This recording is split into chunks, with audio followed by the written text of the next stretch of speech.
ಆಗಿನ ಕಾಲದಲ್ಲೇ work pressure ಅಥವಾ ಫ್ಯಾಮಿಲಿ ಪ್ರೆಷರ್ ಇವೆಲ್ಲರ ನಡುವೆ ನಮಗೆ ಒಂದು ಬೇಜಾರಾದಾಗ ಒಂದು ಆಟ ಆಡೋರು ಇಲ್ಲ ಅರಳಿ ಕಟ್ಟಲ್ಲಿ ಕುತ್ಕೊಂಡು ಮಾತಾಡಿ ಮೈಂಡ್ ರಿಲ್ಯಾಕ್ಸ್ ಮಾಡ್ಕೊಳೋರು. ಆದ್ರೆ ಟೆಕ್ನಾಲಜಿ ಮುಂದೆ ಮುಂದೆ ಹೋಗ್ತಾ ಹೋಗ್ತಾ ಒಂದು ಕಣ್ಣಿಗೆ ಒಂದ್ ಸ್ವಲ್ಪ ರಿಲ್ಯಾಕ್ಸ್ ಆಗ್ಲಿ ಅಂತ ಮೂವಿ ಎಂಟರ್ಟೈನ್ಮೆಂಟ್ ನ ತಗೊಬಂದ್ರು. ಸೊ ಅದರಿಂದ ಬರೋ ಒಂದು ನೀತಿ ಕತೆ ಆಗ್ಲಿ ಅಥವಾ ಇನ್ಸ್ಪಿರೇಷನ್ ಕತೆ ಆಗ್ಲಿ ಅಥವಾ ನಮ್ಮ ಜೀವನದಲ್ಲಿ ನಡೆದಿರುವಂತ ಕತೆಗಳು ಆಗ್ಲಿ ಎಲ್ಲಾನು ಹೇಳಕ್ ಸ್ಟಾರ್ಟ್ ಮಾಡಿದ್ರು. ಅದೇ ತರ ಮೂವಿ ಕೂಡ ಸ್ಟಾರ್ಟ್ ಆಯ್ತು.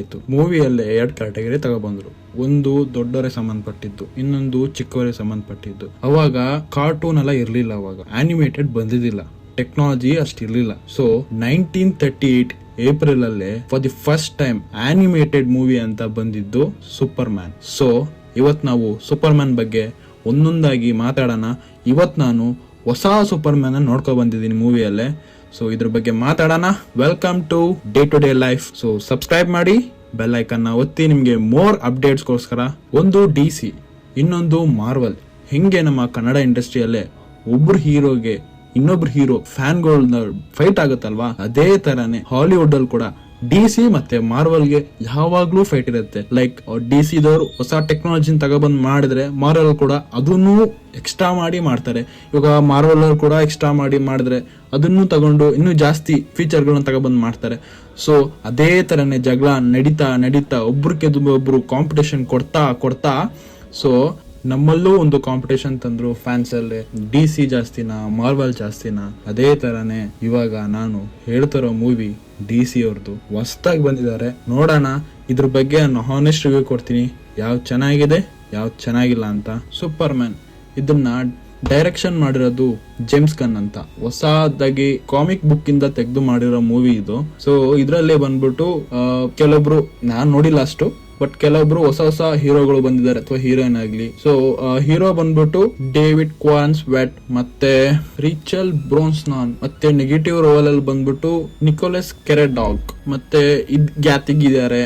ಸೊ ತುಂಬಾ ಜನ ಆರ್ಟಿಸ್ಟ್ ಗಳು ಇದ್ದಾರೆ. ಸೊ ಎಲ್ಲಾರನ್ನು ನಾನು ಒಬ್ಬೊಬ್ರೆ ಹೇಳಕ್ ಆಗಲ್ಲ, ಬಟ್ ಇದ್ರಲ್ಲೇ ನಾನು ಇಷ್ಟು ಜನನ ನಾನು ಮೆನ್ಷನ್ ಮಾಡಿದ್ದೀನಿ, ಯಾಕಂದ್ರೆ ಅವರೇ ಆಲ್ಮೋಸ್ಟ್ ಮೇನ್ ಆಗಿದ್ದಾರೆ. ಸೊ ಇವಾಗ ನಾವು ಸ್ಟೋರಿ ವಿಷಯಕ್ಕೆ ಬಂದ್ರೆ, ಸ್ಟಾರ್ಟಿಂಗು ಸೂಪರ್ ಮ್ಯಾನ್ ಹಿಂಗ್ ಬಂದ ಅವೆಲ್ಲ ಬಂದ್ಬಿಟ್ಟು ನಾವು ಹಳೆ ಮೂವಿ ಸ್ಟೋರಿಲೇ ನೋಡಿದೀವಿ ಆಲ್ರೆಡಿ ನಾವು. ಸೊ ನಮ್ಗೆ ಅದನ್ನ ಡ್ರ್ಯಾಗ್ ಮಾಡಿಲ್ಲ ಅವರು. ಸೊ ಅವ್ರನ್ನ ತುಂಬಾ ಪ್ರೀವಿಯಸ್ ನೆಲ್ಲ ತೋರಿಸಿಲ್ಲ. ಚೆನ್ನಾಗಿ ಸ್ಟಾರ್ಟಿಂಗ್ ಅಲ್ಲೇ ಸ್ವಲ್ಪ ಚೆನ್ನಾಗಿರುತ್ತೆ, ಲೈಕ್ ಇಂಟ್ರೊಡಕ್ಷನ್ ಇರ್ಲಿ ಅಥವಾ ಏನೇ ಆಗ್ಲಿ ಚೆನ್ನಾಗಿರುತ್ತೆ. ಏನಕ್ಕಂದ್ರೆ ಹಳೆ ಮೂವಿದಲ್ಲೇ ಸೂಪರ್ ಮ್ಯಾನ್ ಅನ್ನೋದು ಒಂದು ಆಟಿಟ್ಯೂಡ್ ಮೇಂಟೈನ್ ಮಾಡ್ತಾನೆ. ಲೈಕ್ ಅವ್ನ್ಗೆ ಏನೇ ಹೊಡಿಲಿ ಅಥವಾ ಬಡಿಲಿ ಅವ್ನಿಗೊಂದು ರಕ್ತ ಬರ್ದೇನೆ ಮೀನ್ಸ್ ಇರುತ್ತೆ. ಆದ್ರೆ ಈಗಿನ ಸೂಪರ್ ಮ್ಯಾನ್ ಅಲ್ಲೇ ಒಂದು ಫೀಲಿಂಗು, ಹೊಡೆದ್ರೆ ಒಂದು ರಕ್ತ ಬರುತ್ತೆ.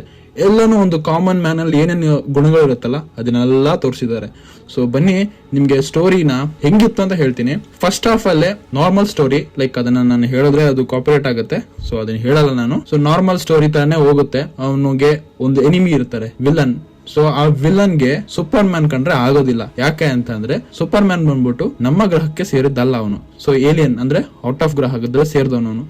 ಸೊ ಅವನಿಗೆ ಇಷ್ಟು ಪವರ್ ಇರ್ಬೇಕಾದ್ರೆ ನಮ್ ಹ್ಯೂಮನ್ ಬ್ರೈನ್ ಎಷ್ಟು ಪವರ್ ಇರುತ್ತೆ ಅಂತ ಅಂದ್ಬಿಟ್ಟು, ಸೊ ನಮ್ ಹ್ಯೂಮನ್ ಗ್ರೇಟ್ ಅಂದ್ಬಿಟ್ಟು ಟೆಕ್ನಾಲಜೀಸ್ ನ ಮುಂದೆ ತಗೊಬಂದು ಅವನ ಮೇಲೆ ಸುಮ್ನೆ ಅಟ್ಯಾಕ್ ಮಾಡ್ತಿರ್ತಾನೆ. ಸೊ ಇದು ಸ್ಟೋರಿ ಲೈನ್ ಅಪ್. ಸೊ ಇದರಿಂದ ಹೀರೋ ಏನೇನು ಎಫೆಕ್ಟ್ ಆಗುತ್ತೆ ಅಥವಾ ವಿಲ್ಲನಿಗೆ ಏನೆಲ್ಲ ಎಫೆಕ್ಟ್ ಆಗಿ ಏನೆಲ್ಲ ಅಡ್ವಾಂಟೇಜಸ್ ಆಗುತ್ತೆ ಅನ್ನೋದೇ ಮೂವಿ ಇದು. ಒಂದ್ಲೈನ್ ಕತೆ ಬರಬೇಕು ಅಂದ್ರೆ ವಿಲ್ಲನ್ಗೆ ಹೀರೋ ಕಂಡ್ರೆ ಆಗಲ್ಲ. ವಿಲ್ಲನ್ಗೆ ಏನಿರುತ್ತೆ ಅಂದ್ರೆ ನಾನೇ ಪವರು, ನನ್ನಷ್ಟು ಯಾರು ಬರಬಾರ್ದು ಅಂತ ಬೇರೆ ಬೇರೆ ಗ್ರಹಗಳಿಂದ ಇರೋ ಸೂಪರ್ ಪವರ್ಸ್ ಎಲ್ಲ ಏಲಿಯನ್ಸ್ ಗಳನ್ನ ಕಲೆಕ್ಟ್ ಮಾಡಿ ಒಂದ್ ಇದ್ರಲ್ಲಿ ಇಟ್ಟಿರ್ತಾನೆ. ಸೊ ಇದು ಕತೆ. ಇದು ಬಂದ್ಬಿಟ್ಟು ಸೂಪರ್ ಮ್ಯಾನ್ ಮತ್ತೆ ವಿಲ್ಲನ್ ನಡುವೆಯ ಘಟನೆಗಳು ಏನೇನ್ ಇರ್ತಾವಲ್ವಾ ಅದನ್ನೆಲ್ಲ ತೋರಿಸಿದ್ದಾರೆ. ಇದ್ರಲ್ಲಿ ನಂಗೆ ಇಷ್ಟ ಆಗಿದ್ದು ಆಕ್ಷನ್ ಸೀನ್ಸ್ ಮತ್ತೆ ಎಮೋಷನ್ಸ್ ಅಂದ್ರೆ ಲೈಕ್ ಹಳೆ ಸೂಪರ್ ಮ್ಯಾನ್ ತರ ಒಂದ್ ಫುಲ್ ಪವರ್ ಆಗೇ ಇರ್ತಾನೆ ಅಂತ ಇರಲ್ಲ. ಹೊಸ ಎಮೋಷನ್ಸ್ ಲೈಕ್ ಕಾಮನ್ ಮ್ಯಾನ್ ಹೆಂಗಿರ್ತಾರಲ್ಲ ಆತರ ಎಮೋಷನ್ಸ್ ತೋರಿಸಿದ್ದಾರೆ. ಆಮೇಲೆ ನಂಗೆ ಇನ್ನೊಂದು ಇಷ್ಟ ಆಗಿದ್ದು ಅಂದ್ರೆ ಇದ್ರಲ್ಲಿ ಡಾಗ್ ಕೂಡ ಬಂದಿದೆ ಆಸ್ ಎ ಸೂಪರ್ ಹೀರೋ ತರ.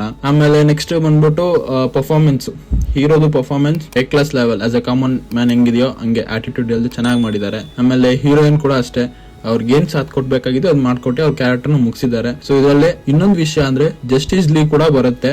ಅದು ನಮ್ಗೆ ಏನು ಎಕ್ಸ್ಪ್ಲನೇಷನ್ ಮಾಡದೇನೆ ಅದನ್ನ ಜಸ್ಟಿಸ್ ಲೀಗ್ ಇಟ್ಟಿದ್ದಾರೆ, ಬಟ್ ಅದೊಂದು ಸ್ವಲ್ಪ ಡಿಸಪಾಯಿಂಟ್ ಆಯ್ತು. ಬಟ್ ವಿಲ್ಲನ್ ಮಾತ್ರ ಎಕ್ಸ್ಟ್ರಾರ್ಡಿನರಿ, ಸಖತ್ತಾಗಿ ಮಾಡಿದ್ದಾರೆ. ಅದ್ರ ಆಕ್ಷನ್ ಸೀನ್ಸ್ ಆಗಿರ್ಲಿ, ಅವನ ಆಟಿಟ್ಯೂಡ್ ಆಗಿರ್ಲಿ, ಪ್ರತಿಯೊಂದು ಸೂಪರ್ ಆಗಿದೆ. ಸೊ ಇದ್ರದ ಪಾಸಿಟಿವ್ ಅಂದ್ರೆ ಇದು VFX ಆಗ್ಲಿ ಅಥವಾ ಕ್ಯಾಮ್ರಾಮ್ಯಾನ್ ವರ್ಕ್ ಆಗಿರ್ಲಿ, ಮೇನ್ಲಿ ಸ್ಟೋರಿ ಓಕೆ ಚೆನ್ನಾಗಿದೆ ಅಂಡ್ ಅದರಿಂದಾನೇ ಮೂವಿ ಸ್ವಲ್ಪ ನೋಡ್ಬೇಕು ಅಂತ ಅನ್ಸೋದು. ಯಾಕಂದ್ರೆ ಹೊಸ್ತರನೇ ತಗೊಬಂದಿದ್ದಾರೆ DC ಅವರು, ಸೊ ಅದಕ್ಕೋಸ್ಕರ ನೋಡ್ಬೇಕು ಅಂತ ಅನ್ಸುತ್ತೆ. ಅಂಡ್ ನೆಗೆಟಿವ್ ಬಂತ ಅಂದ್ರೆ ಅಷ್ಟೇನು ಎಫೆಕ್ಟ್ ಆಗಲ್ಲ.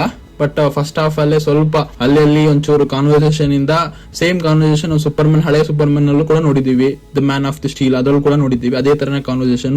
ಸೊ ಅದೇ ಕಾನ್ವರ್ಸೇಷನ್ ಸೇಮ್ ಕಾನ್ವರ್ಸೇಷನ್ ಇರುತ್ತೆ, ಅದೊಂದು ಸ್ವಲ್ಪ ಬೋರ್ ಆಗುತ್ತೆ. ಬಟ್ ಓವರ್ ಆಲ್ ಬಂದ್ಬಿಟ್ಟು ಮೂವಿ ಮಾತ್ರ ಚೆನ್ನಾಗಿದೆ, ನೋಡ್ಬೋದು. ವಿತ್ ಫ್ಯಾಮಿಲಿ ಕೂಡ ಹೋಗಿ ನೋಡ್ಬೋದು. ಮೇನ್ಲಿ ವಿಲನ್ ಮಾತ್ರ ಸಖತ್ ಆಕ್ಟಿಂಗ್ ಮಾಡಿದ್ದಾನೆ, ಅದಕ್ಕೆ ಒಂದು ಅಪ್ರಿಶಿಯೇಟ್ ಬರಲೇಬೇಕು. ಸೊ ನಾನ್ ನೋಡಿರೋ ಸೂಪರ್ ಮ್ಯಾನ್ ಅಲ್ಲಿ ಇದು ನನ್ನ ಚೆನ್ನಾಗಿದೆ ಅಂತ ಹೇಳ್ಬೋದು. ಓಕೆ ಅಂದ್ರೆ ಹಳೆ ಸೂಪರ್ ಮ್ಯಾನ್ ಅಂದ್ರೆ ಲೈಕ್ 90s 37s ಎಲ್ಲ ತೆಗೆದಿರೋ ಸೂಪರ್ ಮ್ಯಾನ್ ಅಲ್ಲಿ ಸ್ಟೋರಿ ಇದೆ ಆಕ್ಚುಲಿ.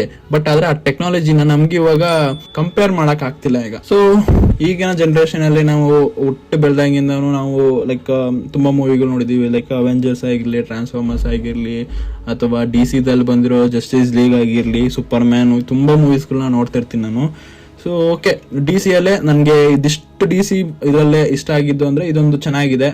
ಆಮೇಲೆ ಕೆಲವೊಂದು DC ಚೆನ್ನಾಗಿಲ್ಲ ಅಂತಲ್ಲ, ಟೆಕ್ನಾಲಜೀಸ್ ಮುಂದೆ ಅವ್ರದ್ದಿರೋ ಗ್ರಾಫಿಕ್ಸ್ ಇರ್ಲಿ, ಅಥವಾ ಕ್ಯಾಮ್ರಾ ವರ್ಕ್ ಇರ್ಲಿ, ಅಥವಾ ರೈಟಿಂಗ್ ಇರ್ಲಿ ಚೆನ್ನಾಗಿರುತ್ತೆ. ಸೊ ಜಸ್ಟಿಸ್ ಲೀಗ್ ಪಾರ್ಟ್ 1 ಕೂಡ ನೋಡಿದಾಗೂ ಅಷ್ಟೇ ಚೆನ್ನಾಗಿತ್ತು ಅದು. ಓವರ್ ಆಲ್ ಈ ಮೂವಿ ಚೆನ್ನಾಗಿದೆ, ಫ್ಯಾಮಿಲಿ ಜೊತೆ ಹೋಗಿ ಆರಾಮಾಗಿ ನೋಡ್ಬೋದು. ಇದ್ರಲ್ಲೇನು 18+ ಏನು ಇಲ್ಲ, ಚೆನ್ನಾಗಿದೆ. ಬಟ್ ಇದು ಥಿಯೇಟರ್ ಎಕ್ಸ್ಪೀರಿಯನ್ಸ್, ದಯವಿಟ್ಟು ಎಲ್ಲರೂ ಥಿಯೇಟರ್ ಹೋಗಿ ನೋಡಿ, ಚೆನ್ನಾಗಿರುತ್ತೆ.